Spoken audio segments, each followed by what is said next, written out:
Hello everyone, स्वागत है एक बार फिर से आपका अपने यूट्यूब चैनल पर। तो दोस्तों आज बात करेंगे एयरफोर्स फिजिक्स की। तो ये सीरीज जो है आपकी बहुत इंपॉर्टेंट होने वाली है, क्योंकि ये सभी क्वेश्चन आपके मोस्ट प्रोबेबल या कह सकते हैं मोस्ट फ्रिक्वेंटली क्वेश्चन है जो आपके एग्जाम में बार बार जो है पूछे जाते हैं, और यही आपके क्वेश्चन बार बार एग्जाम में रिपीट होने को मिल जाते हैं। और स्टूडेंट्स जो है ऐसे वैसे क्वेश्चन पढ़ते रहते हैं इधर उधर से, जो आपके एग्जाम में कभी नहीं पूछे जाएंगे। बड़े बड़े क्वेश्चन नहीं पूछे जाते आपके एयरफोर्स के एग्जाम में। वहाँ सिर्फ छोटे क्वेश्चन और जो है कॉन्सेप्ट बेस्ड क्वेश्चन आपके ज़्यादातर पूछे जाते हैं, और आपको मैं हर सीरीज में आपको कॉन्सेप्ट बेस्ड क्वेश्चन को ज़्यादा कराने की कोशिश करता हूँ। तो सभी क्वेश्चन आपके हिंदी और इंग्लिश दोनों लैंग्वेज में हैं।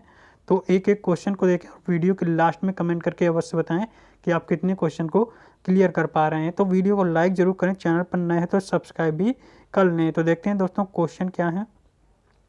तो पहला क्वेश्चन कह रहा है दोस्तों वंडर वॉल्स समीकरण। वंडर वॉल्स समीकरण दे रहा है p plus a upon v square v minus b बराबर आर टी में ए का विमीय सूत्र पूछा गया है, यानी कि जो है what is dimensional formula of a in van der Waals equation p plus a upon v square v minus b बराबर आर टी।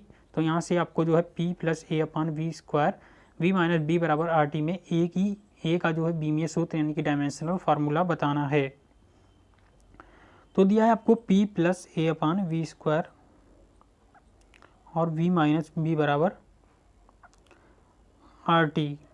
तो यहाँ से आपको सबसे ज़्यादा ध्यान रखने की चीज़ ये होती है दोस्तों कि जब दो राशियाँ आपस में समान होंगी तभी उनको जो है जोड़ा या घटाया जा सकता है। जब वो आपस में समान होगी तभी उनको जोड़ा या घटाया जा सकता है। कहने का मतलब ये दोस्तों, जो p जो होगा a अपान वी स्क्वायर के बराबर होगा और जो v होगा वो b के बराबर होगा, तभी इनको जो है घटाया या जोड़ा जा सकता है।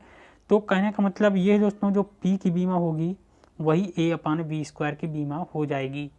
तो अब बन जाता है आपका क्वेश्चन बहुत ही आसान। तो आप जो है बहुत आसानी से इसकी बीमा निकाल सकते हैं। तो p की बीमा क्या होती है? p की बीमा होती है दोस्तों, p है आपका प्रेशर यानी कि दाब, p की बीमा होती है m l minus one t minus two बराबर हो जाएगा दोस्तों a upon v square. b होता है आपका वॉल्यूम यानी कि आयतन, आयतन की बीमा होती है एल क्यूब। तो एल क्यूब का वर्ग करेंगे तो हो जाएगा L6। तो जो ये आप L6 का जो है गुणा इसमें हो जाएगा m l minus one t minus two में। तो A बराबर जो बीमीय सूत्र प्राप्त हो जाएगा दोस्तों वो प्राप्त हो जाएगा ML5 टी माइनस टू। क्या प्राप्त हो जाएगा? ML5 T minus to. तो कौन सा ऑप्शन दिख रहा है? ऑप्शन दिख रहा है ML5 T minus to. Option हो जाएगा सी हो जाएगा करेक्ट। इसी प्रकार आपसे अगर बी की बीमा पूछ दे तो बी की बीमा क्या हो जाएगी? बी की बीमा हो जाएगी वी की बीमा के बराबर, यानी कि वी की बीमा होती है एल क्यूब, तो बी की बीमा भी एल क्यूब हो जाएगी। तो क्वेश्चन काफ़ी आसान बन गया आपके लिए। तो अब आपको शायद समझ में आ गया होगा। तो देखते हैं नेक्स्ट क्वेश्चन दोस्तों। अगर आपको क्वेश्चन ना समझ में आया तो कमेंट में अवश्य बताना, और आपको पीडीएफ चाहिए तो आप हमारे टेलीग्राम ग्रुप को अवश्य ज्वाइन कर लीजिए, जिसका लिंक मैंने डिस्क्रिप्शन में दे दिया है। देखते हैं नेक्स्ट क्वेश्चन दोस्तों। नेक्स्ट क्वेश्चन में कह रहा है निम्न में से कौन सा जो है ऊष्मा चालकता यानी कि थर्मल कंडक्टिविटी का जो है बढ़ता हुआ क्रम है, यानी कि इंक्रीजिंग ऑर्डर पूछ रहा है, थर्मल कंडक्टिविटी के बढ़ते हुए क्रम को पूछ रहा है। तो जो आपके तत्व दिए हैं दोस्तों वो कौन कौन से दिए हुए दिए हैं? कॉपर दिया है, आपका एल्युमिनियम दिया है और आपको सिल्वर दिया है। तो इनमें से आपको जो है ऊष्मा चालकता यानी कि थर्मल कंडक्टिविटी के इंक्रीजिंग ऑर्डर बढ़ते हुए क्रम को बताना है। तो आप जानते होंगे दोस्तों, जो ये आपके तीन तत्व दिए हैं इनमें सबसे जो कम जो ऊष्मा चालकता होती है वो होती है आपकी एल्युमिनियम की, और सबसे ज़्यादा होती है आपकी चांदी की यानी कि सिल्वर की होती है। Ag होता है आपका सिल्वर। तो बीच में कौन सा तत्व आ जाएगा? वो आ जाएगा आपका कॉपर। तो आपकी सीरीज जो बन जाएगी दोस्तों वो बन जाएगी AlCu और Ag। तो कौन सा ऑप्शन दिख रहा है? ऑप्शन हो जाएगा C will be correct. AlCu Ag ये आपका थर्मल कंडक्टिविटी का इंक्रीजिंग ऑर्डर है, यानी कि ऊष्मा चालकता का बढ़ता हुआ क्रम है। तो हो जाएगा option c will be correct. देखते हैं नेक्स्ट क्वेश्चन दोस्तों। आई होप कि आपको समझ में आ रहा होगा। अगर समझ में नहीं आ रहा है तो आप हमें कमेंट में अवश्य बताना। तो नेक्स्ट क्वेश्चन में कह रहा है दोस्तों पराश्रव्य ध्वनि तरंगों की आवृत्ति होती है, इनकी फ्रीक्वेंसी ऑफ अल्ट्रासोनिक वेव कह रहा है दोस्तों। तो यहाँ जो आपको सी ऑप्शन दिया है यहाँ पर आपका जो हुआ 1 0 और होगा, ये थोड़ा गलत टाइप हो गया। जो आपको पीडीएफ मिलेगी उसमें आपका बिल्कुल करेक्ट लिखा होगा।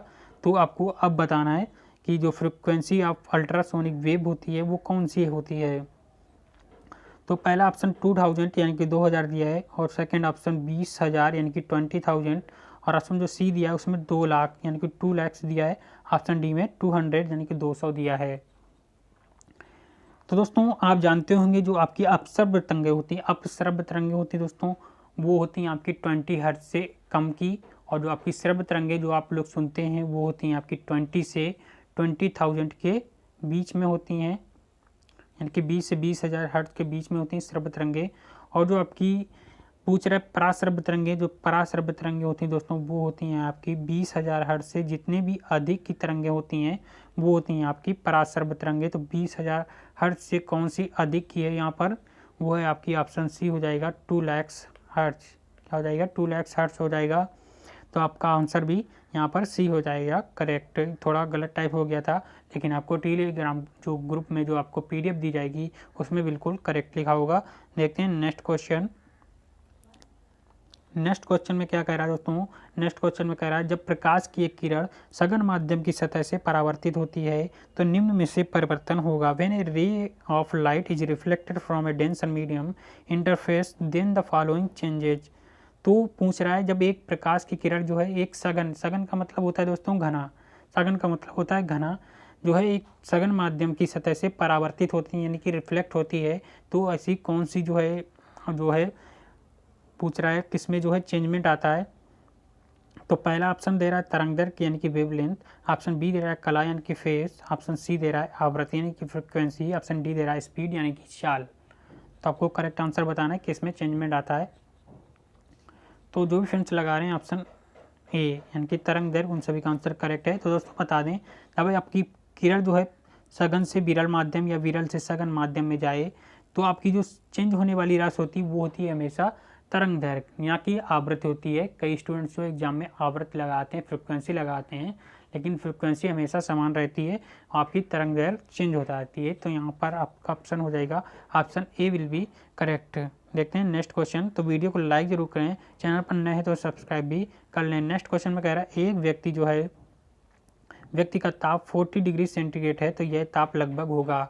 तो यहाँ आपका जो सी ऑप्शन दिया दोस्तों यहाँ पर जो है थोड़ा गलत टाइप हो गया। आपको जो पीडीएफ मिलेगी उसमें बिल्कुल करेक्ट लिखा होगा, यहाँ पर आपका 104 डिग्री फ़ारेनहाइट होगा। तो पूछ रहा है एक बीमार व्यक्ति का 40 डिग्री सेंटीग्रेड ताप है तो यह लगभग होगा।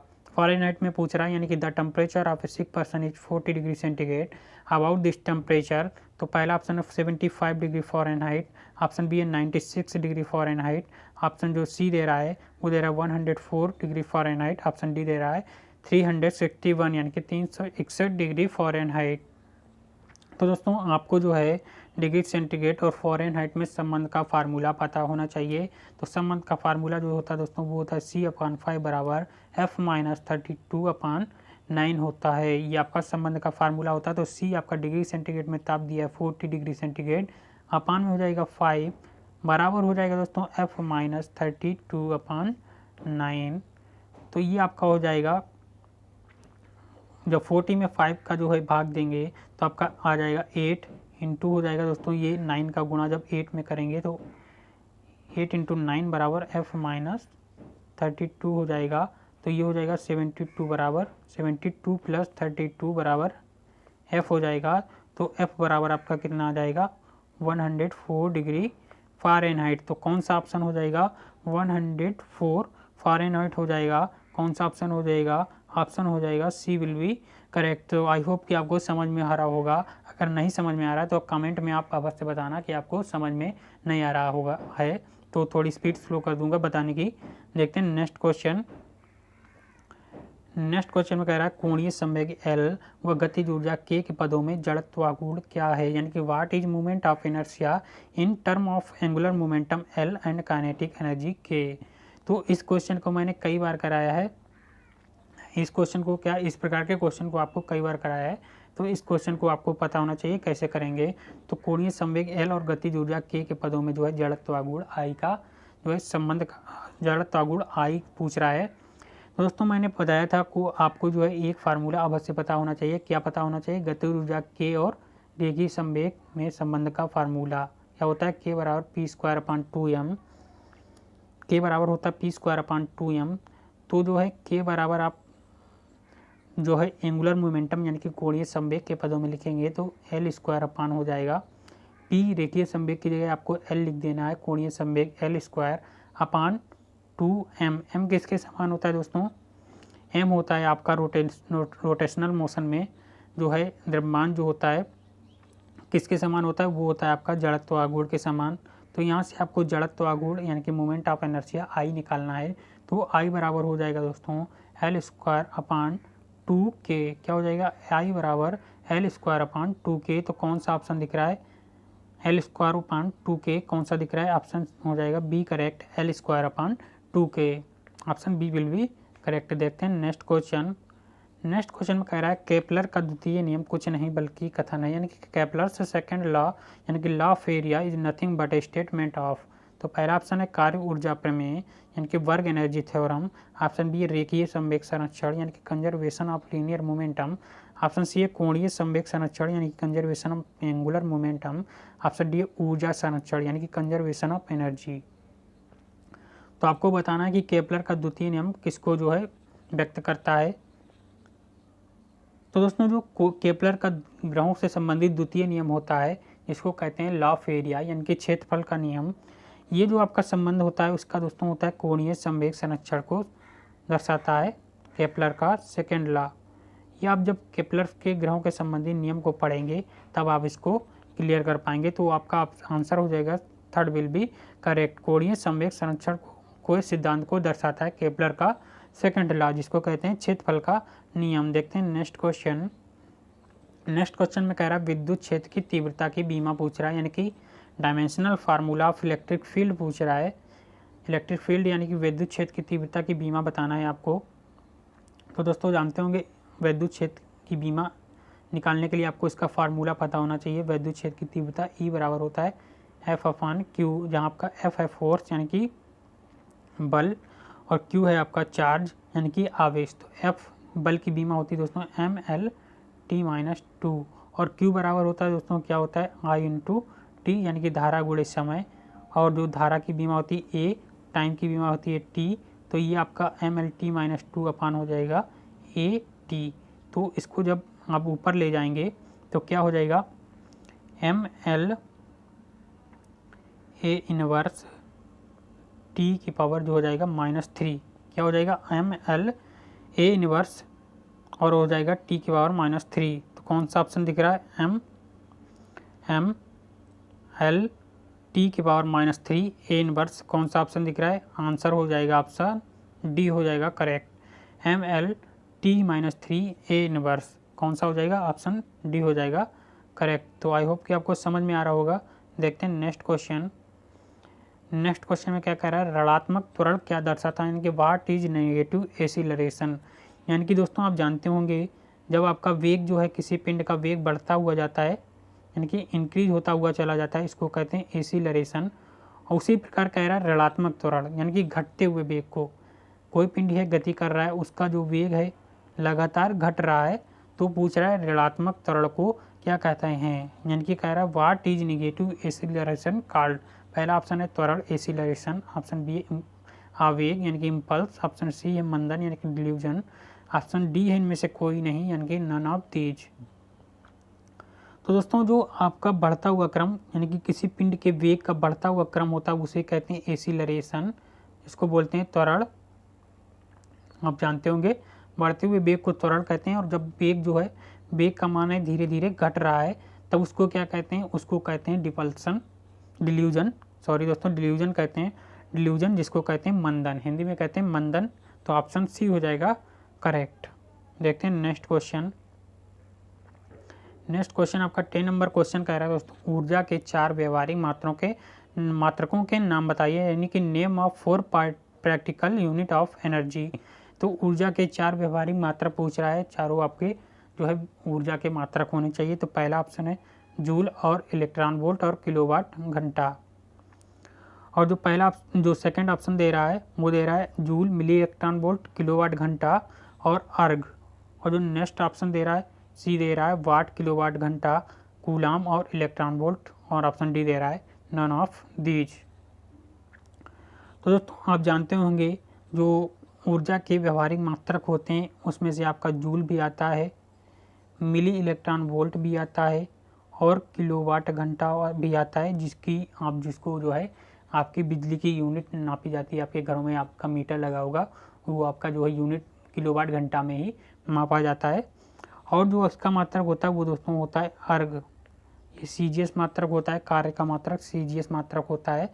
तो कौन सा ऑप्शन दिख रहा है? Joule, milli electron volt, kilowatt घंटा और अर्ग। तो यहाँ ऑप्शन कौन सा दिख रहा है? ऑप्शन बी दिख रहा है, जूल, मिली इलेक्ट्रॉन वोल्ट और किलोवाट घंटा और अर्ग। तो ये आपके जो आंसर यहाँ पर हो जाएगा ऑप्शन बी हो जाएगा करेक्ट।